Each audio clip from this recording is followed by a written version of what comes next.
preseason. So we're just going to be really smart in how we approach things when we do have them and make sure we're not overworking them.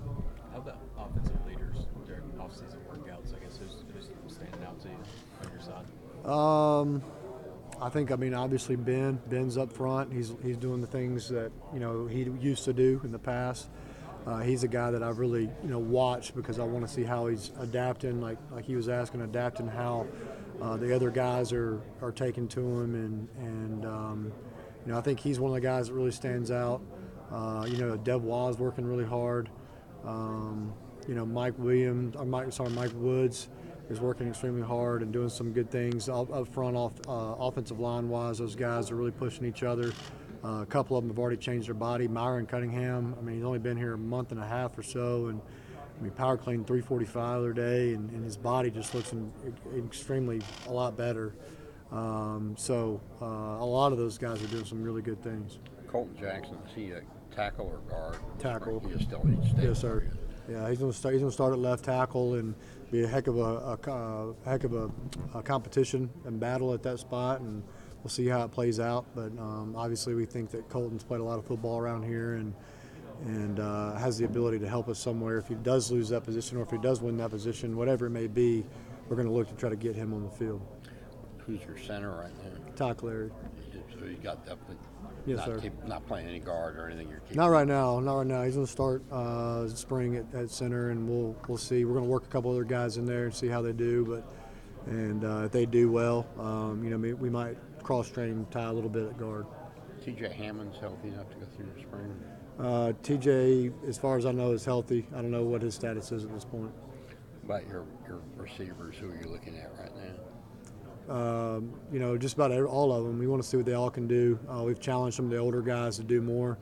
I thought some of those older guys last year, they were just trying to keep their head above water in terms of learning what to do and just being on the same page and knowing what we're trying to get out of them. So,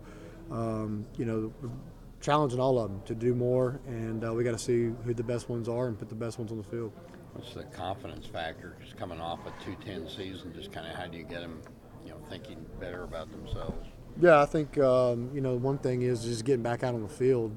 It's you can only do so much in off-season drills and mat drills and those kind of things. But getting back out on the field and getting them back around the coaches and doing those things, I think they'll develop more confidence. I think obviously when you're more prepared, you're more confident, and the more prepared we are, the more we practice, the more we go through things. The more prepared they're going to be, the more confident they'll be. Last year, obviously, you had to adjust, maybe from the pace that you all like to play offensively.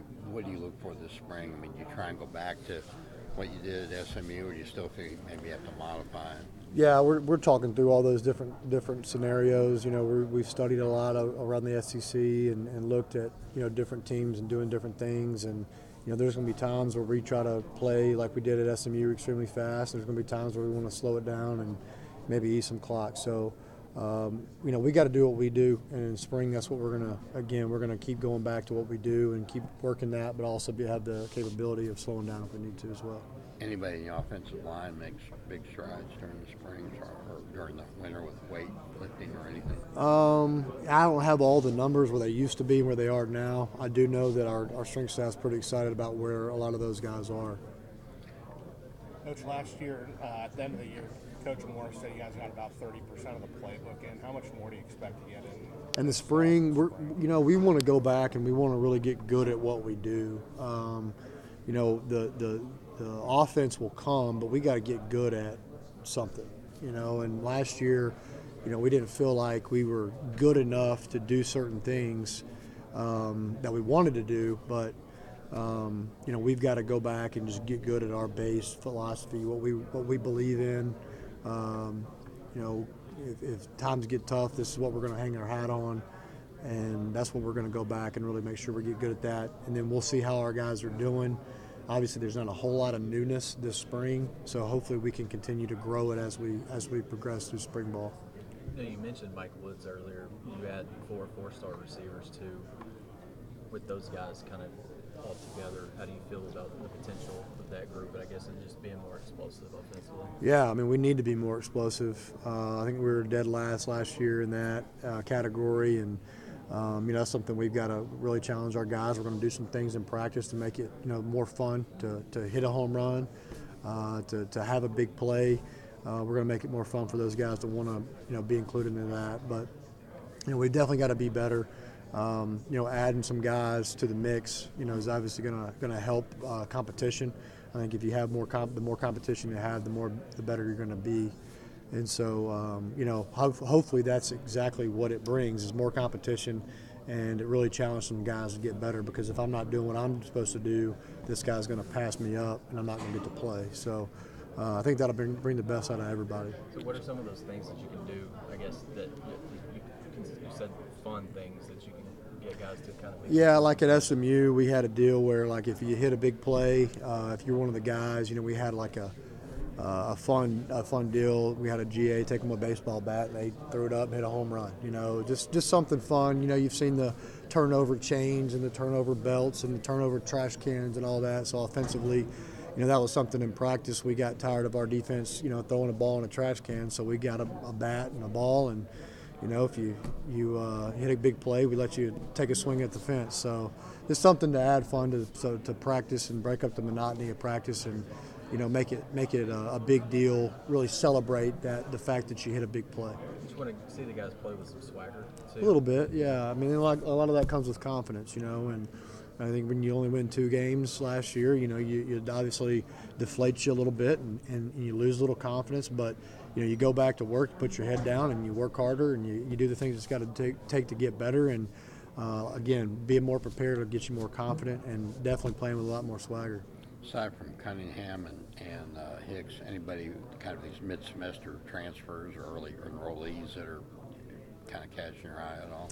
Yeah, I mean, I think Trey Knox. I think he's going to be a really good player for us. I think we definitely, not saying we didn't hit on everybody else, but I'm just saying we definitely hit on Trey Knox. I think he's going to be a good player for us through the years, and he's got the potential and the want to and the drive and the desire to be a special player in the SEC and in the country and even at the next level. So I'm really excited about him. Been watching him work really hard. Shamar's been working hard.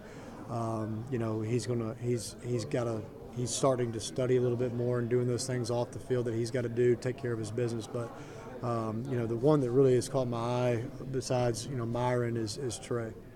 With Cunningham, you got him guard or tackle right now? He's a tackle. Mm-hmm. He's competing with Colton. Yes, sir. Mm-hmm.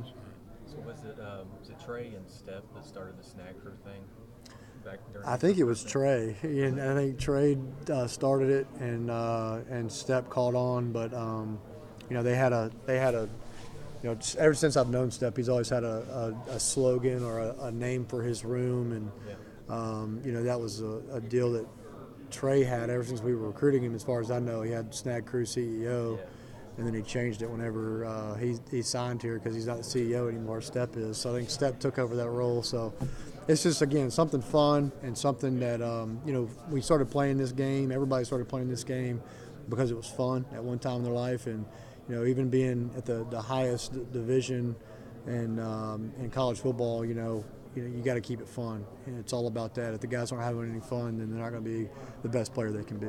Having those mantras and kind of monikers or slogans or whatever, is that going to bring some unity to the room too? I think so. It definitely, I saw it at SMU. Definitely, kind of got those guys tighter, especially on the field. They had each other's back, and I think even off the field they had each other's back and did things together. And I definitely think it brought everybody together.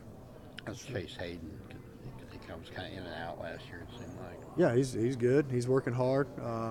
He's going to get a lot of reps this spring. I know that because, obviously with Rakeem being out for spring ball, Chase is going to get a lot of reps, him and Devois. So we'll see how he progresses. Again, we want to see him do more things we've challenged him on. We want to see him continue to work on and get better at, but he's doing well.